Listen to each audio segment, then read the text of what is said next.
What's going on, Jurisco gang? Coming at y'all boys, another banger, boys. And today, EA has just dropped some more huge news regarding Madden 24. I'm talking about gameplay, superstar, franchise mode, everything in the book. We're gonna be talking about it today. Now, if you guys haven't already, make sure you guys drop a like, comment, and subscribe, fellas. Doing those three things will go a long way. It'll help you boy out a lot. And also, make sure you guys turn that bell notification so you guys don't miss anything Madden 24. Now, let's hop straight into the video, boys. We gotta get straight into it. So, basically, today EA dropped the blog. They dropped the blog regarding Madden 24, and it was basically going over some of the changes that they took from the beta. So a bunch of people, you know, me included, a bunch of people played the game early with the Madden 24 beta, and we gave a lot, and I mean a lot of feedback with the game. You know, I love the game. A lot of other people love the game. We loved what we saw, but like I said, there's obviously some glitches or bugs or things, like I said, that need to be fixed or changed regarding Madden 24. So like I said, that's what EA did today. They dropped this blog, basically going over some of the concerns with gameplay, the superstar mode franchise,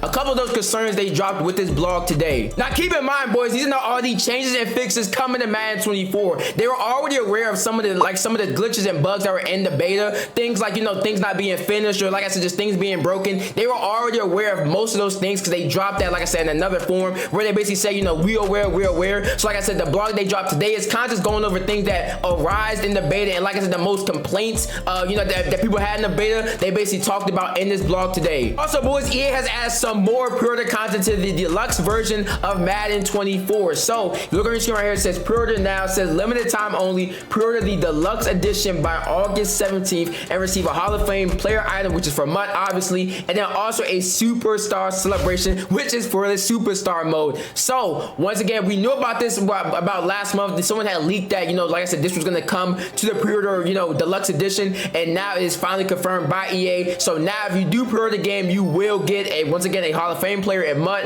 and also a superstar celebration. Now we don't know exactly what overall this Hall of Fame MUT player is, and we don't know exactly like how they're gonna do that superstar celebration. Are they just gonna give you one random one? Are they gonna give you a specific one? We don't know exactly, but I'm gonna tell you right now, you definitely want to get your hands on this. Also, if you already pre-ordered the game, so if you pre-ordered the game before, you know, this announcement, you will still get all this stuff. You'll still get, you know, the stuff, you know, for pre-ordering before July 17th, I want to say, and you'll also get this stuff on top of it. So I'm telling you right now, you want to get your hands on this stuff because, hey, the superstar celebrations, the signature animations are going to be so fire in this game. Tell you right now, you're going to want to go ahead and take care of this. And also, we're also running a Madden 24 giveaway. Yes, we're giving away a copy of Madden 24 on my Twitter at Jurisco with 2 O's. We're giving away a copy for Madden 24. So make sure you guys do also enter that. Now, hopping into the blog, boys. So the first thing that they do go and talk about on this blog, and this was the biggest, and I mean biggest problem with the beta, was the input delay. The input latency was insane. If you played the Madden 24 beta, you know what I'm talking about. Like the delay of, you know, pressing a button, or, you know, making a read, or, you know, making a pre-stat read or anything like that. Everything was just super delayed because of the new crossplay. But they go ahead and address it in this blog right here, basically saying that fixing this was our top priority, even going as far as reopening and closing the beta environment to get additional testing on the fix. Based on player feedback and internal testing, input latency has been significantly improved. For PC players, this issue was often confused with general lag or hitching. This separate issue, which have also been addressed also. So basically, they fixed the input delay, which is a huge dub. I noticed this when I tested, you know, when I went back in the beta the second time. They did fix this a lot. So basically, it's not really a lot of, like I said, input delay or input latency when you press a button or try to make a player, things of that nature. Next thing we're gonna talk about, boys, is gameplay. So they go and talk about gameplay right here. First thing they talk about is going to be pass blocking improvements. So they said right here they have improved the offensive line's ability to pick up edge heat. Basically, they're going to fix it to where, you know, you can't just pinch your D line or, you know, crash them out, or, you know, spread your D line and basically like get like instant heat off the edge. They basically have improved that, and also they have, you know, fixed it to where, you know, you can't just user stack over the O line. So you know, sometimes someone have a user and they'll like hover over the O line and it would like mess up the O line. They basically fixed that also. So huge dub. I'm glad they did this because overall I like the O line in the beta. It was really good. Also, they fixed fix man, so they did nerf man. Also, so it says right here they increased the receiver's chance to win on a cut move, basically to appropriately balance the passing game versus man. So once again, they're nerfing man. Man has been OP since Madden 23, and like I said, you're gonna notice this no matter if you play MUT, you know, franchise or superstar showdown, superstar mode. You're gonna notice this change with man. Also, it says man press win chance tuning. It says increase the beat press chance and super win animation chances to better reflect receiver's ability to beat the press. So it's still gonna obviously be based on overall, so you know, or stats. So if you have, you know, 99 press and the receiver has 70 release, you're obviously still gonna press him into the ground. But you know, like I said, if a wide receiver has like 85 release and you have like 90, you know, press, or like, you know, 85 press, you're gonna be susceptible to getting beat more likely, because like I said, y'all are pretty even overall, and you know, things of that nature. Especially if a wide receiver has more, you know, release than you have press, you're definitely gonna get beat off the line. So like I said, pressing is gonna be very hard in this game, so keep that in mind. Another gameplay change you will notice no matter if you play MUT, franchise, and superstar is the catch tackle knockout tuning. So it says right here, decrease the trailing defender's knockout chances when trailing behind receivers. More receivers will hold on since the ball is not being directly affected when pulling in the catch. So once again, they're nerfing man and basically nerfing the catch tackle, because I'm not gonna lie, the catch tackles were crazy in the beta. They were absolutely insane. You were getting a catch tackle almost every single play no matter what. So like I said, that's why they're nerfing catch tackles, because like I said, they were just way too OP, and literally almost every receiver was dropping the ball. Next thing we're going to talk about on the blog, boys, is going to be some superstar mode changes. So we all know everybody's been excited for the new superstar mode. We've talked about it a lot on this channel, so like I said, they're going to talk about it on this beta, on the blog. Like I said, I gave them a lot of feedback, so a couple of these things that they, you know, that they have on here is things that I directly told them, and that, like I said, they fixed. The first thing it says added league settings to toggle dynamic game day momentum / home field advantage on and off. Huge dub. I feel like home field advantage with the momentum stuff is a huge L, so I'm glad you can turn it on and off in this in the superstar mode now. Also, it says fix the issue with mini games not loading correctly from the side activities menu. Huge dub. Also says remove the practice drills from side activities and replace them with mini games only. Huge dub. I'm so glad they did that. Also, it says tuning to increase the starting ratings during avatar creation per archetype. Wow, I mean, that is huge. So like I told y'all in the build video,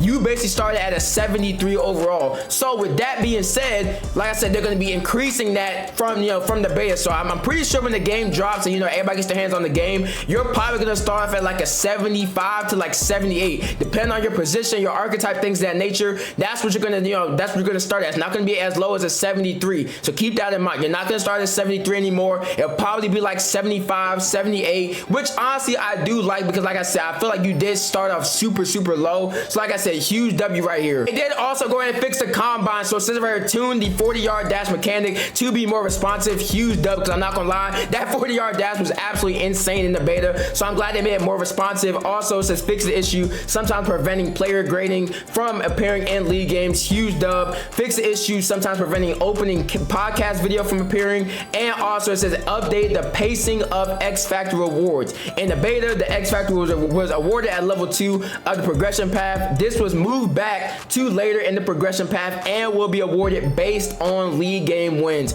I mean, huge dub right here, boys. A lot of y'all boys, even in the forums and my comments everywhere, a lot of y'all boys was complaining, you get the X Factor just too early. Make us work for it. Make us grind for our X Factor. It's such a huge, thing in the game. It's such a big ability in the game where, once you get it, you're going crazy. So once again, like I said, this is a huge dub. I'm glad they pushed this back. I'm glad they made it to where you have to grind for it now. So I would assume, if I had to, assume, or, like I said, just predict when you will get your X Factor, I'm going to assume level 40 to 50, because there's 50 levels in the game, or there's 50 levels of, upgrading your player. I would say level like 40 to 50 is when you get your X Factor, somewhere around there, and then you're probably going to have to win a certain amount of, league games, like actual career mode games. You're actually going to have to win a certain amount. It's probably going to be somewhere like a mixture of that, maybe get to like level 40 and probably win like 50, league games, or like 40, superstar league games. That's probably how it's going to work, and that's how you will get your X Factor. Instead of level 2, you have an X Factor. So I'm glad they did this. Next thing on the blog, they're going to talk about franchise. So they talk about some trade tuning right here. Increase the loss in value when trading older players, adjusted the value of players at certain positions, and increased the value of CPU team assets.